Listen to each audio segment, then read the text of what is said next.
Hi everyone, and welcome to today's Edgecast with me, Mike. Today I'm sitting down with Shahneila Saeed of Digital Schoolhouse. Welcome, Shahneila. Hello.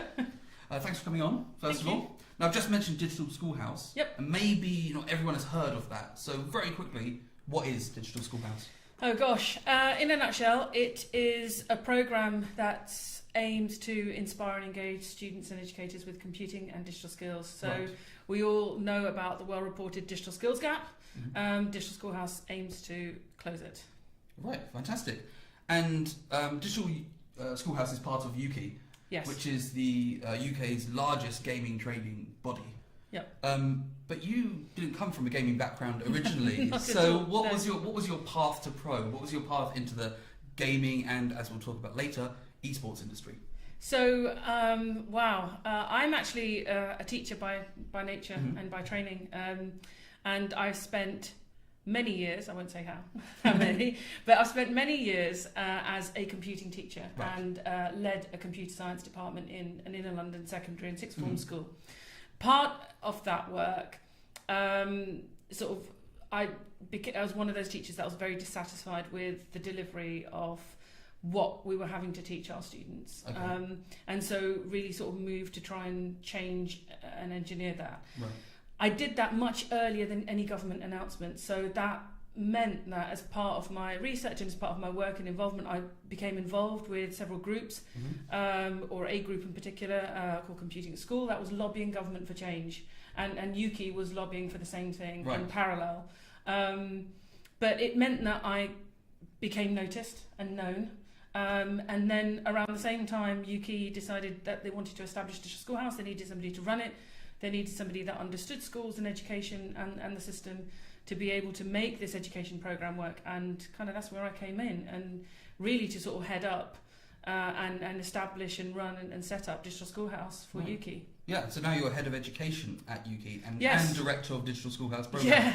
Yeah. Busy times. Busy times. But it's fantastic. It's really interesting. Like in other Edgecasts, be they the audio ones or the video ones that we've done, it's very clear that people can come from so many different backgrounds to get into gaming and esports, because there are so many different roles and different opportunities in there. It's unbelievable. I mean, I never ever envisaged that I would actually ever one day work for the games industry. Right. I kind of wanted to work for industry, and it was one of those weird things as a teacher that you're never too sure, why would anybody outside of school ever want to employ you? It's a bit weird, but sometimes as a teacher I know lots of my colleagues have also felt that way. It's like, I'd love to work in industry, but I don't know who on earth would want me.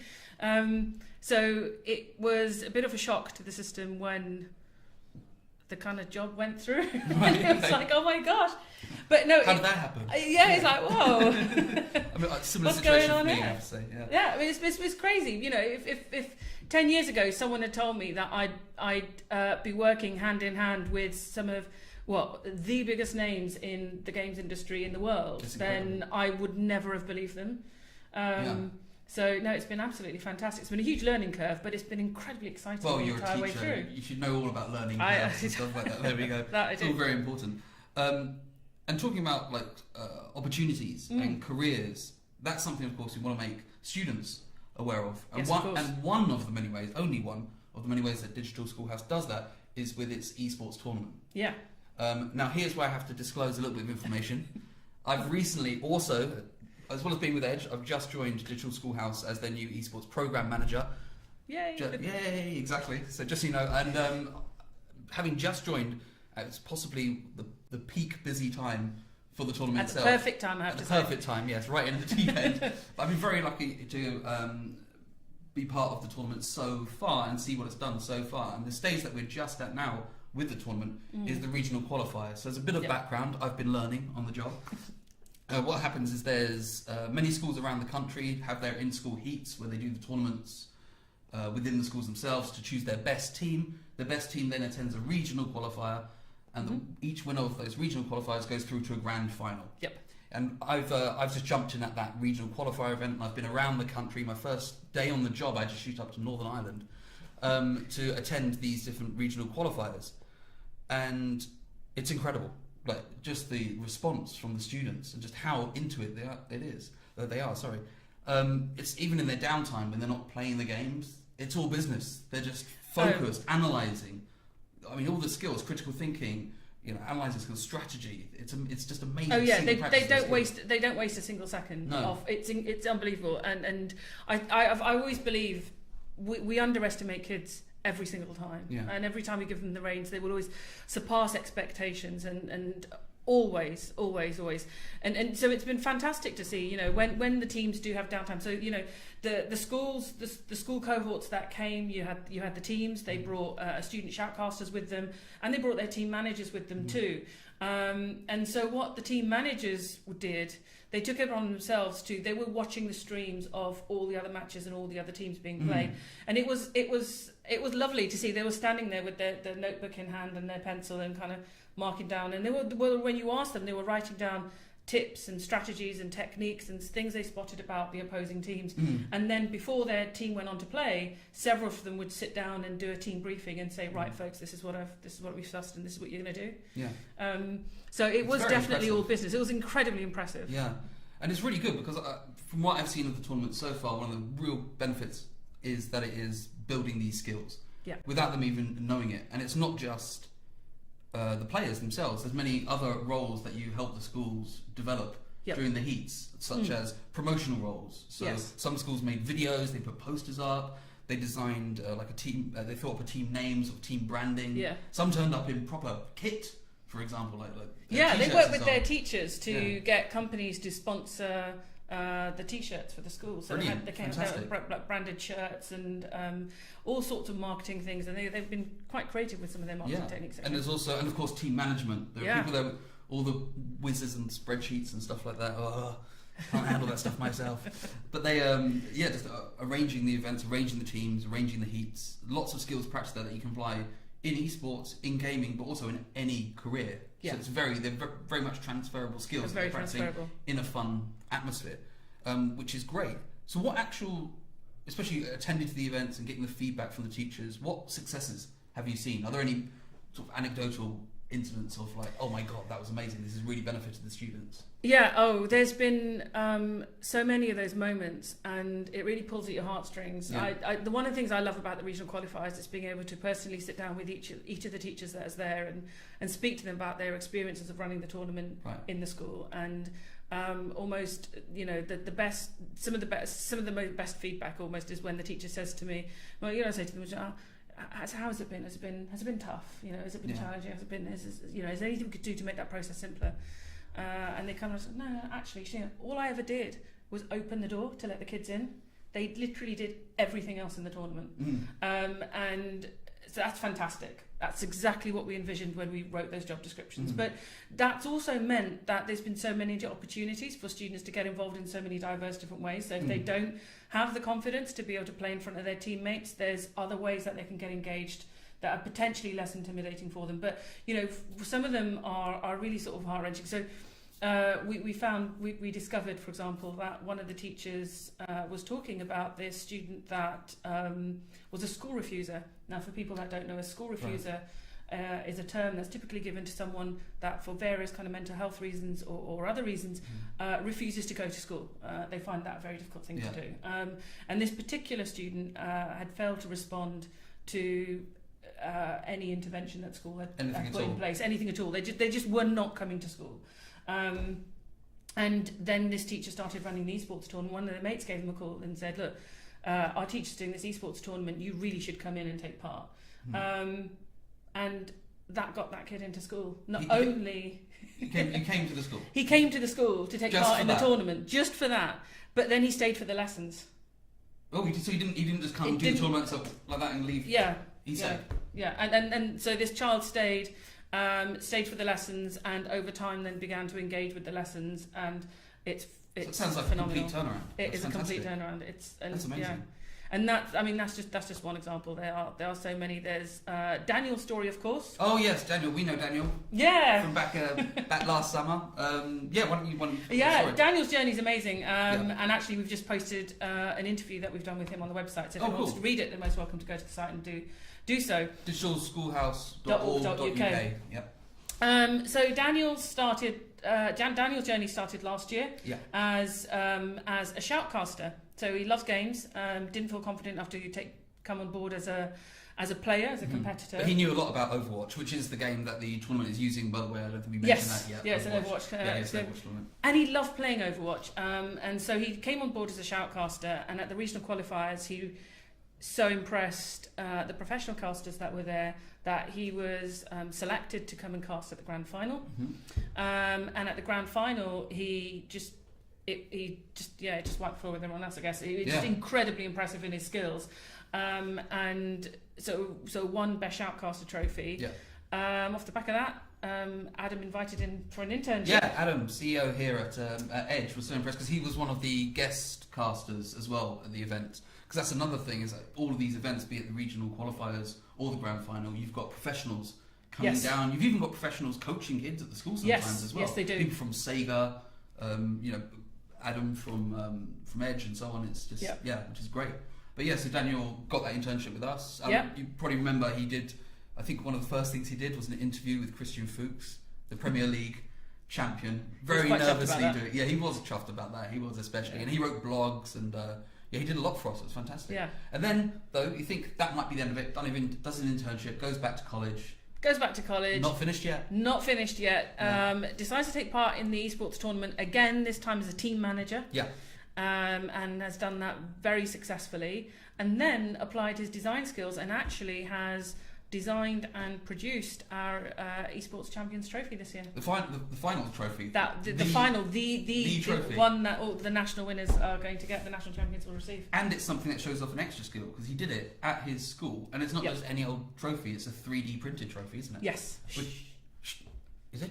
Yes. Am I allowed to talk about that? We're going to reveal the trophy on the Okay, well, I won't say exactly what it is. Don't say too much. I won't say too much, but I can say 3D, right? You can say 3D. Okay, well, it just shows you another skill and another technical, digital kind of skill that's being involved as part of the tournament, as part of Digital Schoolhouse, which is fantastic. But he is vlogging that journey, so I'm sure we'll be sharing that as well. And he's vlogging as well. Yeah, and he's vlogging too. Yeah, watch out for him, Daniel Parker. He's definitely a name. Yeah, one to watch. Definitely one to watch. That's amazing. Well, speaking about the growths and the paths and the students developing, the program itself is developing, and it's one of the reasons I had to get on board. Well, because last year, how many schools did you have involved in the tournament? 20. I mean, that's a lot already. So that was like 4 regional finals, a grand final, the Gfinity Arena. About 2,000 kids. That's a lot. So. And then this year, 36 schools and an estimated 3,500 students. It's growing very fast. And this is only the second year of. This is the third year. So the Overwatch tournament. This is the second year of the Overwatch tournament. But in terms of growth, I mean, the very first year it was just an experiment. It was 4 schools, 460 kids. Yeah. I never expected 460 kids to take part in the first year. I was thinking we'd be lucky if we got 60 across the 4 schools. But no, 460 kids in the first year. And the evaluation out of that was so incredibly successful that we had last year and now this year, and it's just phenomenal. Yeah, speaking of the evaluation, that's available on the website. Actually, it's really interesting to look at the statistics and all the feedback from the tournament and the benefits. I mean, we talked anecdotally about a couple of students, but then it's something like 82% are now more interested in doing team sports. Yes. Something like that. Yes. And there's like growth in friendship groups. Yeah, exactly. And there's about 96% of friendships improved and developed over the course of the tournament. It's about 94% more students interested in computing and studying computing and digital skills and that related technology there. About 92% more interested in a career in video games. The results have been absolutely fantastic, and in terms of real life examples of impact on students and schools, there are case studies in that report as well. So it's Esports Engaging Education, and it's on the website if you want to read it. Yeah, it's fantastic. It's really, really good. It's one of the reasons I jumped on this program. Like, oh my god, you have to see this. This is going places. So there we go. And as part of that growth, of course, more regional qualifiers. We've got to find a place to put these kids at. And I've seen the ones from this year, and most of them have been at the different Belong arenas around the country, in Craigavon, in Nottingham, Teesside, Stratford, Lakeside, Bristol, all over the place. Yeah. And I have to say the support there is fantastic. Yeah. We turn up and the staff are amazing, everything's ready, and throughout the day they're just on the ball. It is brilliant, and I think it's a really nice coming from teaching, I've never pretended to know things that I don't know. And I've been very open and say, look, I know education. I've done that for a very long time. Yeah. But coming into running this tournament, to be honest, when I first started, it was, I don't know the first thing about esports. But I think that is what's really helped to shape and define the tournament and make it successful, because esports is not, I couldn't pretend to know it. Like, it's just, it's incredibly skilled profession. Yes. And so and this is where the industry partnerships are invaluable, and working with people like Belong. I didn't have to pretend to know how to set up a tournament. I could go to Belong and I could say, this is what we want to do, and they were the really good sort of industry sense check and say, no, Sheila, that format's not going to work. This is the way we do it. Yes. And this is what would work. And I have to say that all the staff at all the Belong arenas are absolutely unbelievable. They literally take the entire production really out of our hands. And they've helped out. They've helped out with the casting, with the streaming, especially because the casting, if you've ever tried shoutcasting, it's really, really difficult to keep up with the action and talk about it. And so to have that kind of support there, helping the kids, because the kids get involved, of course, doing it is really, really good. And what's also really interesting is the feedback from even the staff on the floor, because there's a few places, of course, that this is the first regional qualifier we did. Yes. There's places, yeah, and they've come back. They've come back, read our material, seen what's happened, and a lot of them who are like pro Overwatch coaches and so on, they've turned around and said, "This is incredible what you're doing. I wish I had this when I was at school." So that's really reassuring for us. Yes. As well, that what we're doing is lovely is getting making that feedback back. Yeah. It's really good. And there's one other place that we do the regional qualifiers at, which we have to mention, which is Staffordshire University, which was the first university to do its own esports degree. Yes. And they have an incredible esports lab. All of these qualifiers, by the way, you can watch on the Digital Schoolhouse Twitch channel. Yes. They've been saved on there, so it's DSH_TV. So please check that out. But Staffordshire was incredible because all the students were helping out as well. They took on all the roles, the university students as well, which is great. And Staffordshire, the great thing about working with Staffordshire is I just love Staffordshire because it was literally students of one age group putting on the entire production for students of a different age group. Yes. And it was students for students, and it was so in that sense it had an incredibly nice vibe. But it was beautiful for the students because it means a lot for them. They have a full day immersion in a university environment. They get to see the facilities available. University isn't. For some of these students that might be put off by university and the thought of higher education and academic study, realise that they can actually do something cool at uni too. And see that progression from here to then... And they can see themselves following up. Going to the industry, that kind of thing. And some people have picked up on it actually, haven't they? They have, and some students actually, so the teachers came back to us and several teachers from... the ones that attended Staffordshire qualifiers last year as well as this year, and sort of came back to us and told us, sort of handpicked names and said these students have decided to go on to study at university, and particularly at Staffordshire University, specifically after being at the regional qualifier. Fantastic, that's amazing. Yeah. I mean, I wish I'd done an esports thing instead of a law degree. Didn't really apply that one. Esports would have been good, but there we go. And also not just had great support from Belong and Staffordshire, but it's also our other sort of sponsors and partnerships as well. Blizzard, for example. Yeah. Fantastic, with Nicole helping us out and so on. Yeah, and I just the tour. I can't thank our partners enough, and because we could not pull this off without them. Quite literally, and frankly speaking, you just can't do something on this size and this scale and at this level without the in-kind support that our partners provide. It's impossible. So hats off to every single one of them. They've been unbelievable. Yeah, and hats off to Edge as well for providing registration, which is good. And we'll be looking obviously that Edge is building on its registration platform, building a bigger platform to handle. Pleased to hear it because the tournament's getting bigger too. Exactly. Yeah. So we're looking forward to working together. Yeah. More on that. And that stuff's really important because in terms of sort of providing that sort of professional level. So as the tournament grows and continues to scale, we've got sort of ambitious targets for next year. Yeah. Good luck. So as we continue to grow in scale, it's important to keep the management of that sort of streamlined, efficient, and effective, but also something that can the scale with the size of and the growth of the students that are taking part.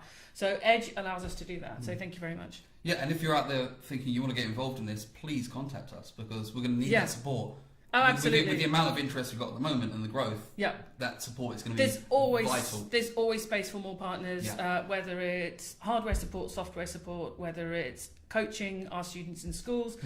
All of our schools, or most of our schools, get allocated an esports coach. This is a volunteer from industry that gives up some of their time to go and help the students. And it doesn't have to be just, how do you become an awesome Overwatch player? It's a lot of the time it's, how would you set up the tournament? How do you organise fixtures, or how do you set up a Twitch stream, or, what should you do in terms of social media marketing? So regardless of the field of profession people are in, there is opportunity for them to support. Opportunity for absolutely anyone in the industry, really, isn't there? Well, the qualifiers, sadly, this year have finished. Yes. I had fun, but the grand final. The grand final is coming out. When is it? It's on Wednesday, the 10th of April at Gfinity. So please come down. There's loads of space. Yeah, so people can come down. Do we have to sign up somewhere? Or? So yes, details are on the website, Okay. but we do have an Eventbrite page for it. I can't say Eventbrite. So that thing that you can book. Yeah, exactly. Or people can just get in touch with us directly, and we can send through links and various things. But we tweet out the Eventbrite link all the time as well. So that's tweeting out. So that's at Dig for digital, at Dig Schoolhouse. Dig Schoolhouse, yes. On Twitter. So follow that, and so you can see everything that's come before. If you're unable to attend the final, then you can catch up with everything there. And yes, as you say, the link. Yeah. I'm not going to say Eventbrite. There we go. Link is on there as well. And it's going to be fantastic. So yeah, the Gfinity Arena, you've got industry people coming down, you have a panel of people talking, and the students get a chance to mingle with even more industry professionals. Well, that's the beauty of these days, and that's really the take-home point for a lot of the students and teachers is the fact that they can intermingle with professionals. So at each of our events, and especially at the grand final, we try to ensure that at least 25 to 30% of the audience is actually industry professionals. Oh right, okay, and that many. As you come down, one thing we'll ask you to do is please go speak to the kids, because they won't come and speak to you necessarily. You need to break the ice. I know that from being a teacher as well. Yeah, so you need to break the ice. Please, when you do come, do speak to the children. They do take a lot away from it. What you find, it sparks off lots of individual, one-on-one, personalised careers conversations, and allows these students to make networks and connections that they otherwise would only dream of. So, and we're only just hearing about a few now as well. Like suddenly, I know. Oh, by the way, this. This kid is designing. He's doing the artistry now I'm not sure we can mention the game. I won't mention the game, but it's a pretty major title. Yeah, pretty major title. Yeah. It's like, you know that game? Yeah, he's been doing all the artwork for it. Yeah. What? Like, it's crazy. I know. And then it was like you say to the teacher, "Well, that's insane. How did that happen? How did your child?" And he said, "Well, he was at the grand final last year and started speaking to some of the guests, and one bit of the conversation led to another, sent a portfolio in, etc. X, Y, and Z, and next thing you know, he's got this opportunity."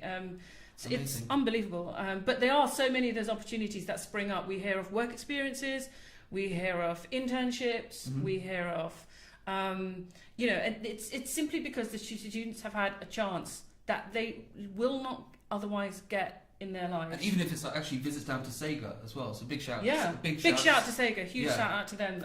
Get to go down to the headquarters and look around and stuff like that. It's amazing. Look, we could talk about this forever. The benefits, and it's not even the grand final yet, and growing next year. So we'll have to get you back on, Shahneila, to talk more about that in the future.